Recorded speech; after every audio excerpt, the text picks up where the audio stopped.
If I can increase the light if you want, if it makes any better. Oh, I think that's fine. I could do likewise. There we go. Uh, Okay. well, Mauricio, thank you so much for helping with my project. Could we start off by you saying a little bit about yourself? Yes. Well, the interest here is quite deep actually because I've been following moon stuff since the age of 4. I think it was Apollo 15, and I had to fight with my parents in Italy to convince them that I needed to look at it and to follow the rover and everything. So, and then I kept, I've been, how would you call it, space head all my life, astronomy, astronautics, and recently, I mean, not recently, some years ago, I became a fellow of the British Interplanetary Society. That was the first group that was founded in the 1930s, talking about space and space travel. So, yeah, so some years ago, I even published a paper on the moon exploration, um, all the things that we could do there and are often overlooked. So, when I read about, humans on the moon, of course, I'm in. It's just the beginning. Like for all I care, it has been put there, the moon, so that we could start easy. 3 days away. Let's go. Exactly. Always present, Yeah. always I visible. mean, always be, yeah, but it's there. It's so close. You only need 3 days to get there. Like you, you don't need any major technology. You don't need faster than light. You don't need to survive in a can for months. It's there, easy. And as a spaceport, it would be perfect. And as radio astronomy, it would be perfect. As a place to study the you can study the history of the galaxy on the moon. Would be perfect. Everything's written in the regolith. And so, yeah, is that enough for you? One more? I can, I have, I don't know if you can see, but I have so many books on space, space here, space there, all the rockets, everything you can think of. I have read it, or I bought it, and yeah, Yeah, I completely understand. I'm the same way. I have more books about space than I could possibly read. yeah. And there's always space for another book on space. So, Yes. good. Um, so, do you remember how you found out that we were planning to send people back to the moon in 2024? Well, it's been, if you ask me, the chances that we do it in 2024 are pretty low. How, because I remember where it was 20 years from the landing, because in 69 I was only 2 years of age. I lost it, I missed it all. And so then I remember actually when it was 10 years and we were almost going to go back, and then 20, 30, 40, 50. And the only chance we go in 2024 is if the Chinese will do an orbit around the moon and everybody else will panic. If there is another race, then otherwise, 2024, if Trump is still there, it's the end of his presidency. So I'm not sure he will get support at the time, and maybe the new guy will want to, or girl will want to get there, and so it will be 2025. And we know what happened with the James Webb Space Telescope. So maybe there is a miracle. Elon Musk can do it, but why would he want to do it in 2024? It seems premature. You don't want to do it and lose somebody in the process, and the whole the risk of the SpaceX going down if anything bad happens is quite high. So I wouldn't bet on 2024, but I'm ready to be shown wrong.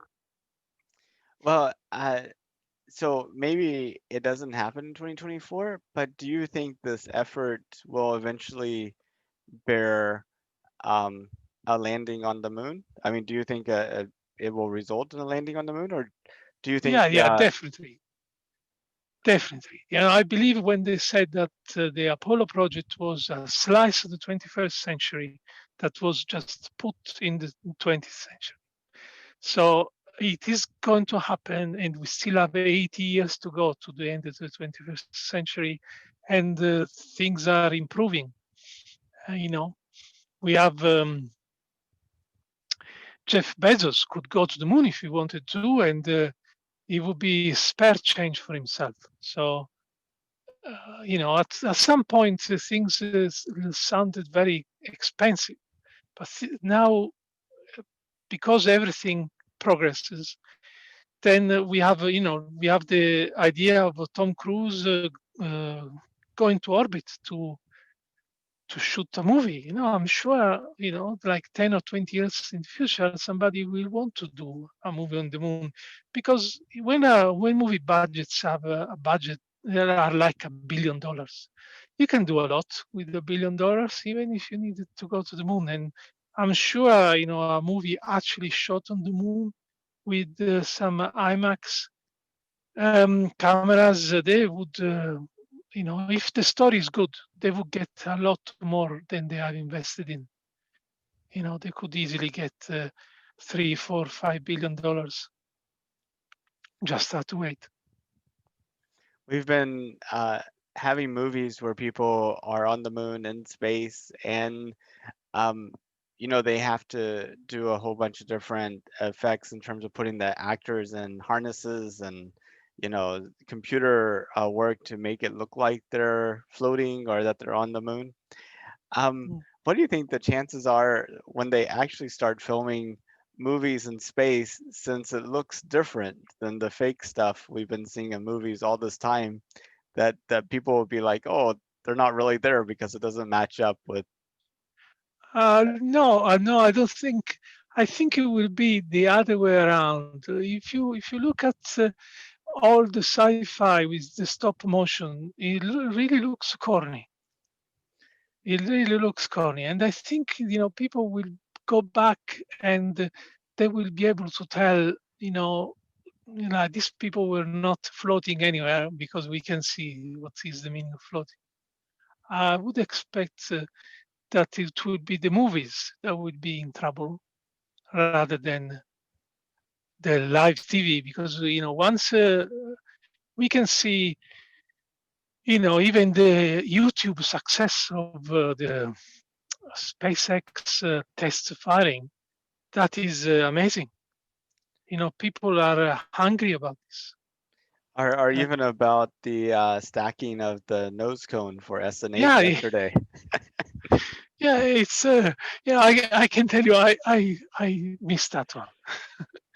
It's just an old con, okay, and remarkably looking like the spaceship in Interstellar, if you ask me. So I don't think it's by chance. And yeah, so there is definitely some hunger for this. I remember when Pathfinder landed, I think it was 96. It was one of the first online events. The fact that we have the internet now will make things very different from when we had to watch broadcast television. And people will really, because there are so many around, people will really have success. There is a Brazilian YouTube channel on space. He just reached 500,000 followers. There are many people out there that have a lot of interest in space. So I'm very hopeful for this. Um, so I wonder if I'm one of those 5,000. Which YouTube channel is it? This is Sakani Space. Have you Sakani ever heard? Space? Yeah. So it's. I'll send you the link. It's It's all in Portuguese. So the only people that can speak Portuguese will follow. And still, he did get 500,000. Amazing. That is amazing. Yeah. Um, what's also amazing is that one of the more popular YouTube channels about SpaceX is actually a guy in Germany doing it in English. The Yeah, what about it type thing is it's amazing how the internet is these days in terms of yeah. We have with SpaceX we have the fact that it is cool and it is new where you can see the development. It can so I think it becomes personal. SN1, 2, 3. Then people were wondering what was going to happen to SN1. That it was going to be obviously a failure, as in it would never fly. But it's not really a failure. And then you go on with all the others. From in that respect, NASA is so far behind because it's all perfectly impersonal, and it's like a big public project, always eating a lot more funds than it was supposed to do, and you never know when it really completes. So yeah, things are different. We are kind of lucky, and we can only hope. Because once we are there, if there is infrastructure, then things will come one after the other, because there are so many things you can do there that you cannot do here. And even the exploration of the solar system is so much easier if you do it from the moon than if you do it from Earth, if only for the gravity.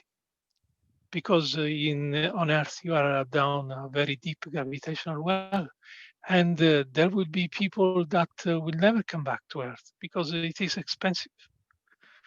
And I can tell you that if I could go to the moon, I would never come back to Earth because I want to see. It's so much easier to. It's so easy to go from the moon to the moons on Mars, for example, in terms of costs, in terms of fuel. So why would I want to come back here?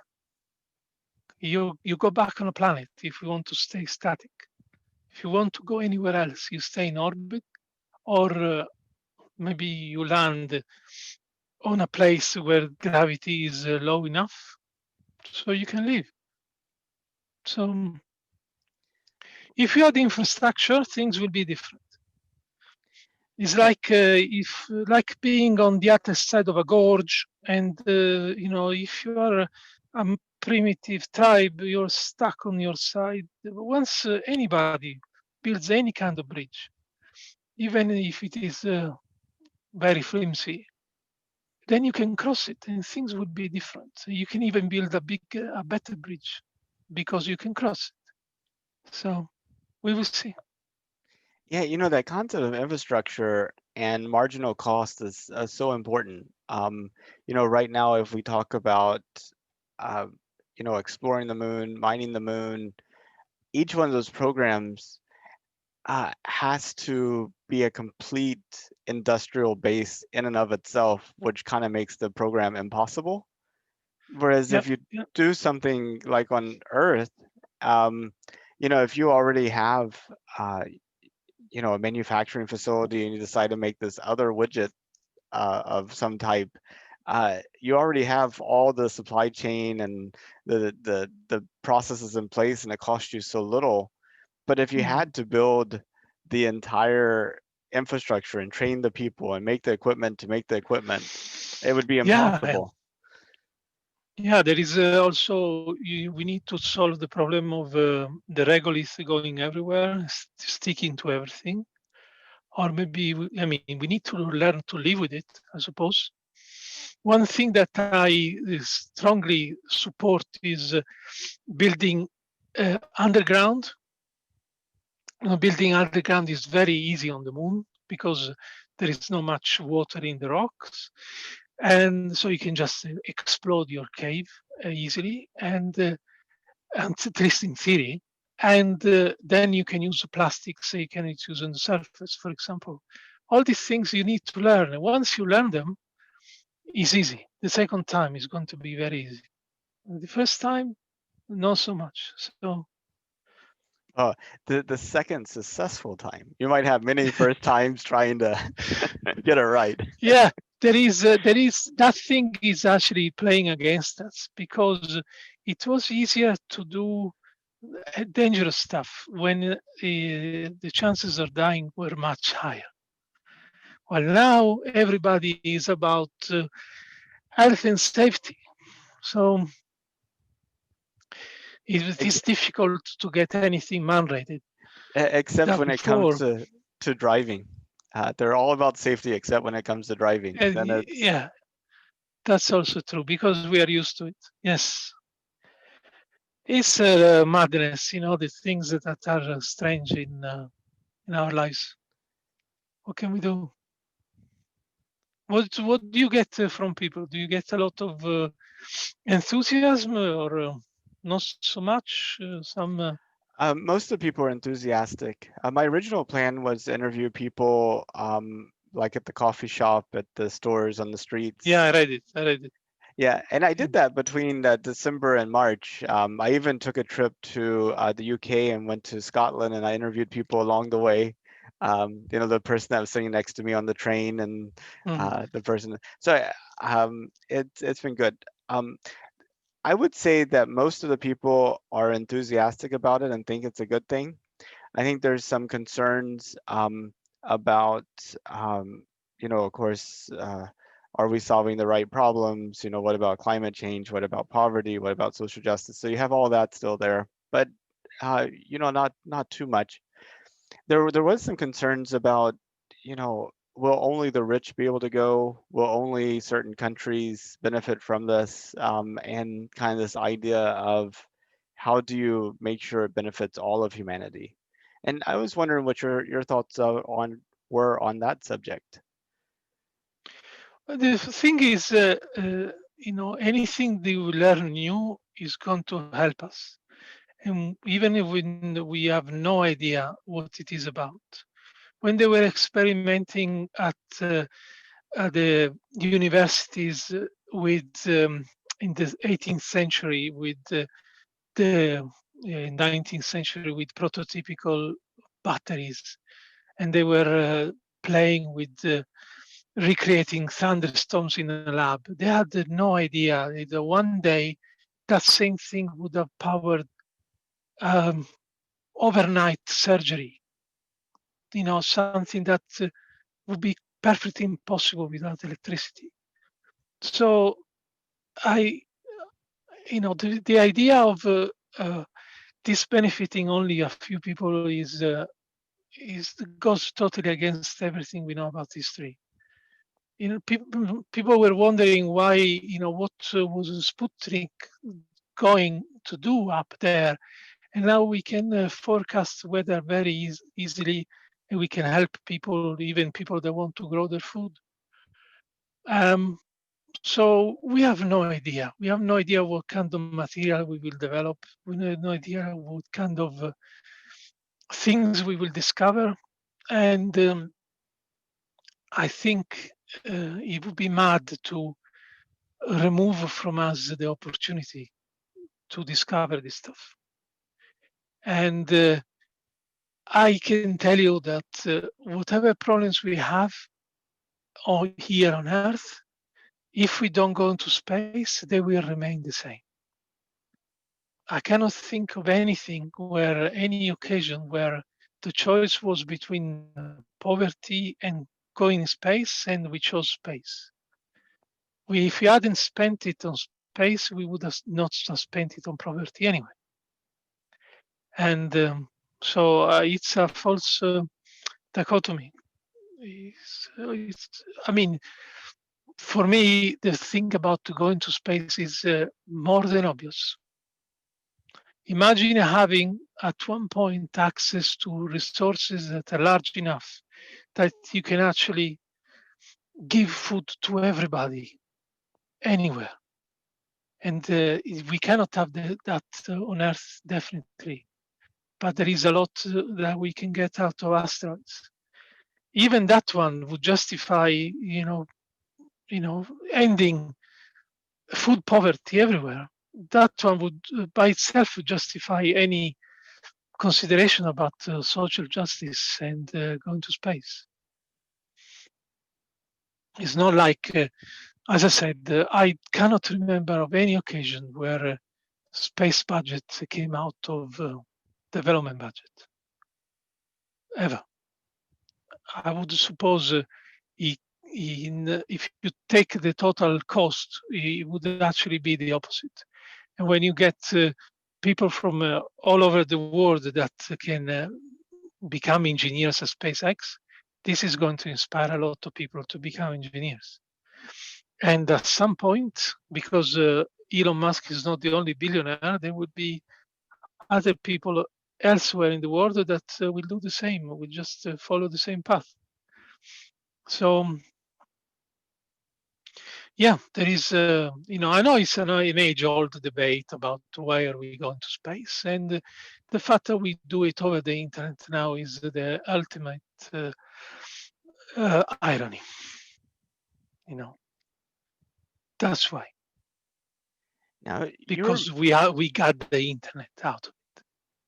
absolutely, especially like Starlink coming and having the high-speed internet pretty much any place on Earth is going to Yeah. be really amazing. But you were mentioning that there's a lot of reasons to go to the moon. Um, what are some of the less well-known reasons that you think are for going back? Well, one thing, for example, is we've been there in so few places for just a few days. We explored such a tiny amount, and still, at one point, there was some mysterious terrain. I think it was Apollo 16, maybe. They found some colored terrain, and there are still debates about what it is that is happening there. So I can only imagine what else could be around. For example, is it true that every sunrise there is a lot of the regolith that goes up as if there was air? We don't know because we've never been around a sunrise. And what happens in the regions where there are magnetic anomalies? What is hiding in there? I don't mean there is a monolith, but something is happening there. We have no idea. And one thing that I was mentioning before is that the regolith has been bombarded by cosmic rays for billions of years, and it is substantially undisturbed after the top part. So in the regolith, we can read the history of the whole galaxy, especially the parts that are not exposed to sunshine. Because everybody says that there is going to be water there, and most likely there is water there. But there is also a lot of cosmic rays that have been hitting the same place, coming not from the sun. So even the comparison with the places that are in full sunshine all the time will tell us a lot both about the history of the sun and the history of the rest of the galaxy. All of this stuff is just waiting, just waiting. And you mentioned the internet just a little while ago. And can you think back to like the 1990s, how the internet was and computing was, and how that changed over the course of the 10 years to 2000? Um, Well, unfortunately, I can't remember it. Yes, so I remember in the in the beginning of the 1990s, the internet was getting a phone line, no, phone number, a secret phone number from a university, and dialing in late at night when nobody was checking. And then in 1993, it became using Gopher. Gopher was a way to send a request. So you would go for NASA to get pictures of Mars, and then you get pictures of Mars back. And then in 1994, the no, sorry, Netscape, what was before that? No, before Netscape. Netscape. Oh, before Before Netscape. Netscape, yeah. Anyway, the first browser came out before Netscape. And the first browser came out, and so you can actually, see things easily, and you can navigate the hyperlinks and everything. At the time, the joke was that www meant World Wide Wait, because you had to wait a long time to do anything. So a lot of it was text-based. Then we had the dot-com boom, and it was an explosion that left many people victims and bankrupt. But it also left us with a lot of cables and bandwidth, and that's why after say 2003, 2004, the internet became what it is, and it is getting better and better in bandwidth. And so it was more text based at the time. I wouldn't have dreamed of having a conversation over the internet like this.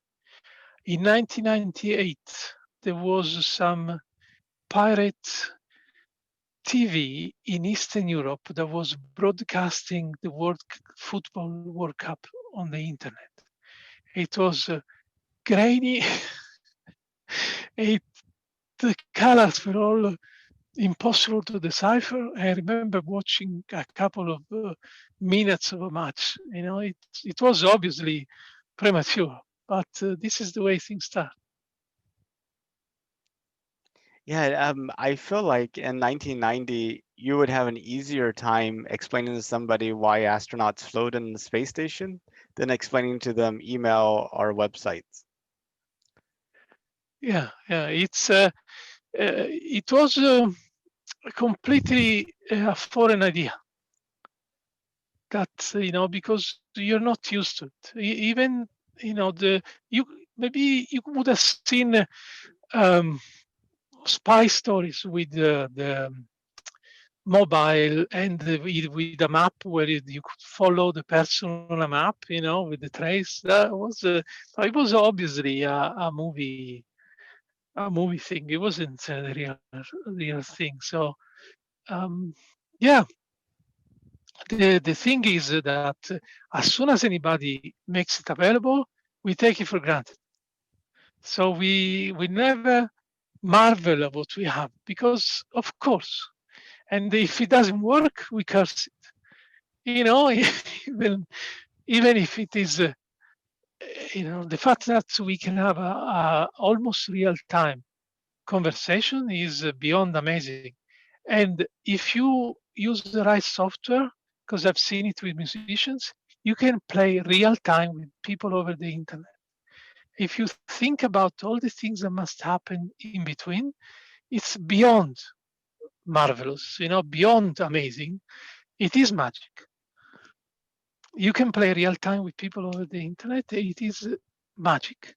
If you sit there with somebody at a desk and say, okay, let's do it, they will say, no, it's impossible, because you need to sample, you need to decode, you need to send, you need to receive, you need to unpack.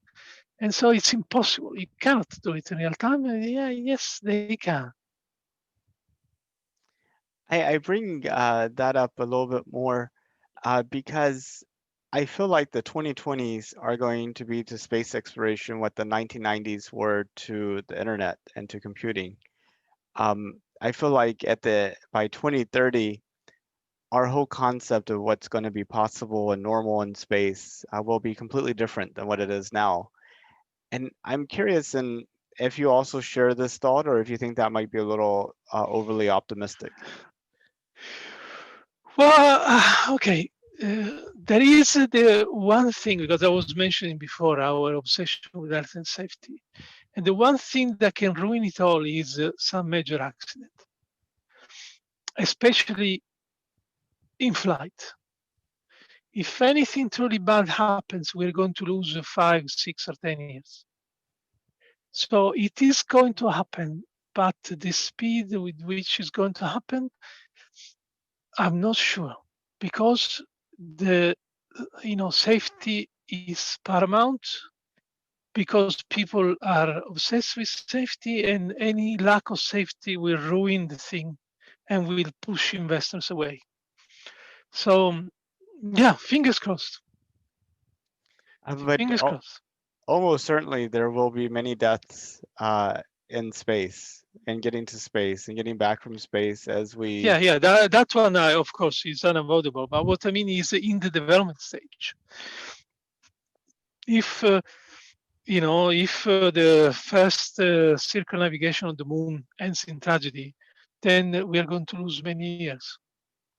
Even Apollo lost maybe a year and a half after the Apollo 1 fire. So you can imagine they were in a rush. You can imagine now. So if you ask me in 2020, will we be advanced in 2030? Yes, unless there is some major accident, in which case we need to move to 2035 or 2040. This goes totally against me because I know that I'm not going to be spring chicken in 2040. I'm sure I will look like spring chicken, but I will not be spring chicken. So actually, I do hope they send people that consider themselves expendable first. Because if you send somebody that in 2040 I will be 67, no, 73, and so I can volunteer saying how many years am I going to lose if there is an explosion? Not many. But if you send somebody in their 20s, they would lose many years if there is an explosion. So maybe it will play in my favor. Yeah. The Um, moon is just a way station. You say, we need to talk about humans on Mars. Yeah, on Mars or on the moons of Mars. Yeah, because even if you go down to Mars, you're back to do I want to go back to orbit? It's expensive, but Mars is a big place. I wouldn't mind ending up on Mars and ending it over there. Yeah, the moon is like, if you ask me, it's like if you had somebody presented you a big spaceship with its own things. You want to go there, you want to explore it, and it is still a spaceship. It's a spaceport. We have it. We don't need to build it. It's there. So let's use it. um, so when you think of the future of humanity, maybe stretching your imagination out beyond just 10 years, but as far as like 500 years, which is the same length of time as from now going back to Christopher Columbus. So if we kind of project that in the future, do you think humanity has actually made it off of the Earth and we have people throughout the solar system? Or do you think we're still pretty much trapped on Earth making these little short trips? What do you think? Yeah, I think it is. Now we go back into my obsession about learning to live underground. But what I mean by underground is not by living some tiny confined space. I mean learning to build enormous areas, places where you don't even feel like you're underground, and that is the easiest way to terraform anywhere. It can be applied to any place in the solar system as long as you're able to excavate. And by chance, Elon Musk is also obsessed with boring too. So, imagine if we are able to excavate, caves like 10 kilometers in diameter, like 6 miles in or every direction. So when you're in the middle of it, you don't even see the end. So for you, it's like staying on Earth. But we can replicate this on every moon, on every planet where there is a solid surface.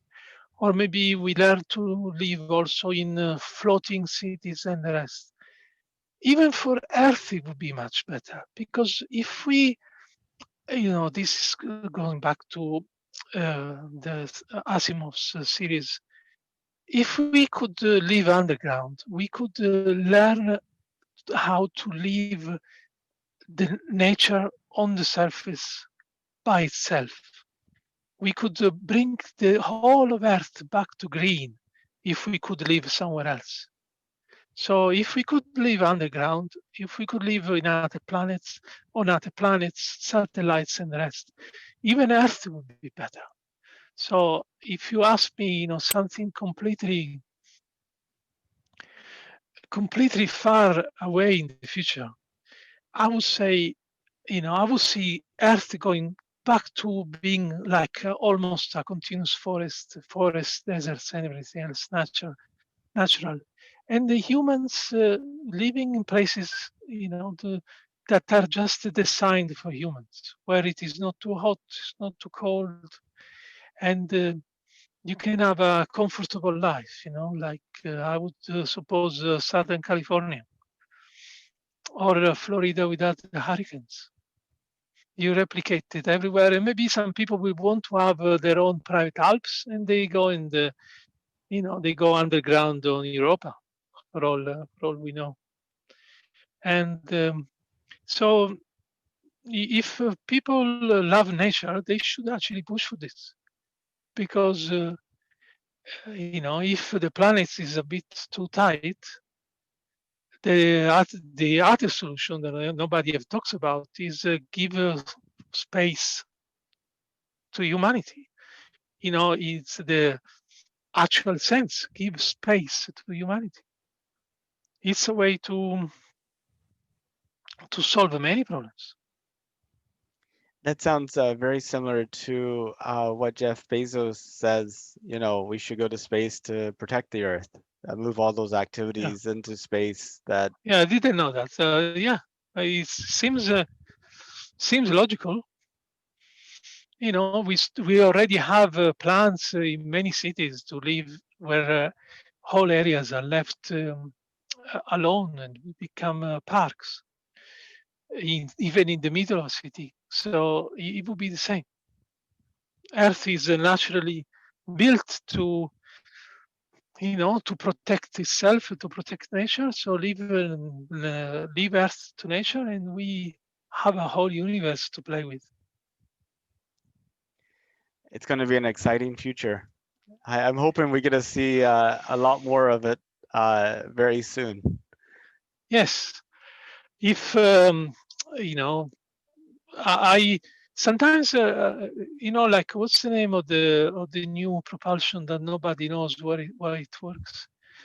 Um, Sometimes we should also imagine that there are things that we will discover that we have no idea about. And if we tell anybody now, they're impossible until they actually work, you know? So, of course, with our current rocket propulsion, there is only so much we can do. Maybe there are other ways to move around. And yeah, the only thing we shouldn't do is stop doing it, because in that case we will obviously fail from the beginning. It's earlier you were talking about that the best the benefit that we get from space exploration is the knowledge, which benefits everybody. And so much through scientific history and engineering history, people have gotten like a flash of inspiration or insight, a gut feeling that something was true, and they would create an experiment to test it out and go through the rigors of the scientific method and what have you. But the initial idea oftentimes comes from nowhere. It's like you have to start with that initial creativity. Um, and I was thinking, you know, all of humanity lives in a 1G gravitational field. They live with one atmosphere of pressure, generally speaking, a 24-hour day. I'm just wondering, as we take people and move them into other environments, if maybe there's some blinders that keeps us from thinking about certain things or seeing things in certain ways. If as we start observing the universe from a lot different conditions, if that will cause us to have flashes of insight that we wouldn't be able to have otherwise. Yeah, the only limit is our imagination, definitely. Now that you mentioned this, the famous Italian inventor Leonardo da Vinci, he was known for sleeping a few minutes every few hours. So he actually kind of invented the power nap, and he was working and functioning very well from his point of view. Of course, if you try this on Earth now, it is completely antisocial, but it would be a possibility. We have seen so many places on Earth where people would move to found their own ideal community. Most of the time they do not actually work, and sometimes they do work, and they have. At least we know that there is somebody investigating a different way. So we are not stuck into doing something because everybody has to do it. Not saying that we should have the Amish in space, but why not? Some people will try to do that. And maybe it would work in some places, not in others. And as you said, if we are stuck into repeating the same things, we can only repeat the same things. We will not understand. We haven't even talked about the possibility of meeting any aliens. That would be also a major change. I think it would change the humanity completely because we are a tribal species, and suddenly the rest of humanity will be our tribe. So it is very hard to, if there is another alien species that we can communicate to, it is very hard to start a war with your neighboring country. Somebody somewhere will start saying, "What the hell are we doing?" Like, not saying we will go to war against the aliens, but definitely being a tribal species, we will be able to know who we are, and who we are is not the alien species. So it would have a major impact, and of course, it is much better if we meet them out there than if we meet them down here. Because if we meet them down here, it means it's too late. We are far behind, and yeah, But I mean, I think one challenge you have is a believability problem. Even if we end up coming in contact with an alien species, it may be very a few people that actually have any personal experience or interaction with them. Probably will not be like these big ships hovering over cities, right? however, however, once the ships arrive, it's too late. So, you can consider space exploration like a big insurance investment. Like I don't know how many people know this, but one seldom talked about the background of the 1970s sci-fi series Space 1999 was that they had a base on the moon, also because the Earth had been attacked in the 1980s. So that was meant to be the spur, the idea why would Earth have a base on the moon in 1999. And so there is, I suppose you need some motivation there, and the fantastic opportunities of what is in space is not enough for many governments. And that's why we went to the moon only because it was a race between two governments. So, of course, if there were aliens anywhere, we would immediately start a massive space program. Maybe we can anticipate. Yeah, I mean, aliens are kind of one thing. and they're sort of like an intelligent risk, but we have, a lot of dumb risk that we have plenty of evidence for in terms of like meteor impacts on Earth, solar flares from the sun, and these types of things that would be extremely disruptive and Mm. harmful to humanity. But they're seen as being kind of a vague risk, not something we really need to invest that Uh, much you in. know, I, I think for the rest of history, we will take epidemics very seriously because it happened. And earthquakes we take half seriously, and still they happen. Hurricanes the same. And so, yeah, um, I'm not saying we need an asteroid before we take asteroids seriously, but it is definitely going to help.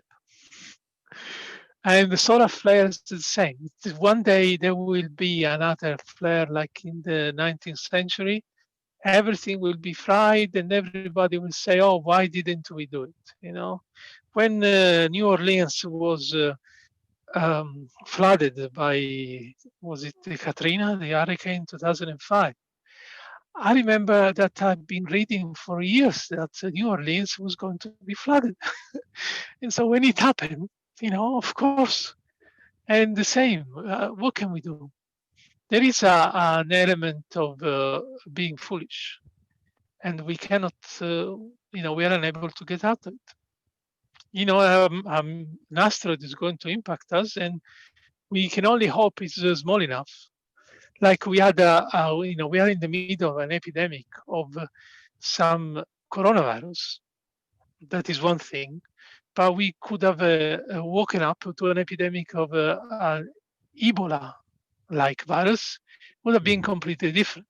Okay, there's so many movies that are based on this, on the fact that even if we have movies about it, we still don't really think because maybe there are more pressuring concerns, but that's not true. People still build and live in floodplains.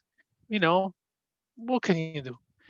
When I ask my friends, when you bought your house or built your house, did you consider where the water was going? Everybody always says no. What can we do? I do consider it. My house is on top of a hill, and before this one is flooded, a lot more people will be flooded. So, what can I do? We are stuck with it. I don't think we can get out of it. And yeah, just need to live with the knowledge that we only take care of stuff if it hits us on the nose. That's very true, and even then, sometimes we ignore it too. Yeah, Um, well, earthquakes, and people rebuild in a quake area. What else you want? It is going to happen. You're just maybe if you build immediately after the earthquake and then you don't follow some basic rules to keep things up, you're doing is you're killing your grandchildren because it will happen to your grandchildren and they will die. So still people don't care. that's true. Maybe it's just because we have so much to care about. It's a prioritization issue. I don't know. I don't know. Maybe because it's not entertaining, it's not cool, and sometimes it is because you don't want to think about it because you want to sleep at night. And the blue pill, red pill. There are so many people that choose not to know. Ignorance is bliss, and all the rest. Yeah.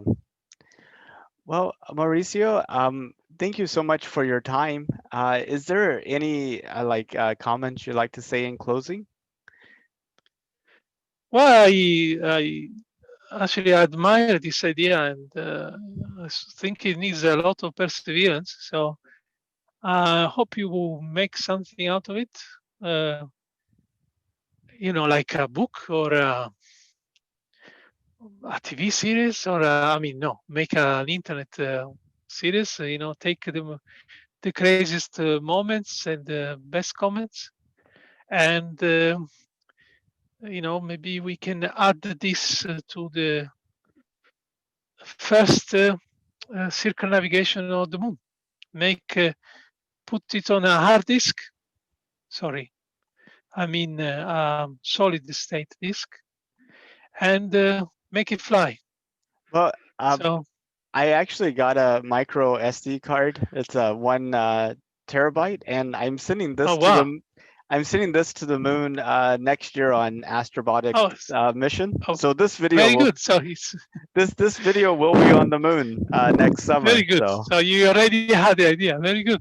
So yeah, we should make we should say hi to the moon people. Right. So is it going to land and stay? You mean? yeah, it's supposed to land and just Okay. sit there. And it will be encased in a way that it will not be deleted by radiation. I'm a little doubtful on. I think, but I think the people of the future will have this magical technology to be able to reconstruct radiated uh, uh, a micro SD card. Yeah. Maybe put 2 or 3 copies of it, so they have something else to refer to and fill it out like we do with with the Sumerian tablets. If we have many copies, we can reconstruct. So send many copies of the same thing. So very Yeah, good. I mean, with 1 terabyte, I mean, it's just amazing that you could get a terabyte on such a small device. I Yeah, remember just a few years ago that would have been a cabinet of hard drives. yeah. Now before that, it would have been pretty much impossible. Yeah. Absolutely, you wouldn't even think of a terabyte. And yeah, my first computer had 1 kilobyte. Even a comma was too much of a comma. And And and and we still use two spaces after periods then. sorry, what When was you're typing, back then we were using two spaces two after. spaces? Yeah, but now the standard is one space, and we have so much space. It's kind of funny. There is. It's I suppose whoever finds this a few years in the future will just maybe they will put it in reruns in their comedy channel. To look at these funny people. Like they had a thing on the head. They were not just talking freely. What kind of primitives. Maybe we should maybe you should organize one of these with the clubs. People, half naked people with clubs. So we say, oh yeah, they were primitives. Well, I mean, that's a good point. If it's like thousands of years from now, the idea of taking ideas and putting them into a voice and making that sound with our mouths may be completely beyond their Yeah, conceptualization. And so they might look at these videos and look at maybe our eye movements and think that we're communicating like that.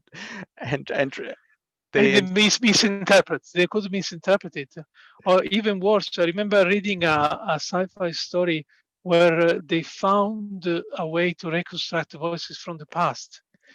And the problem is they were talking of things that nobody cared about.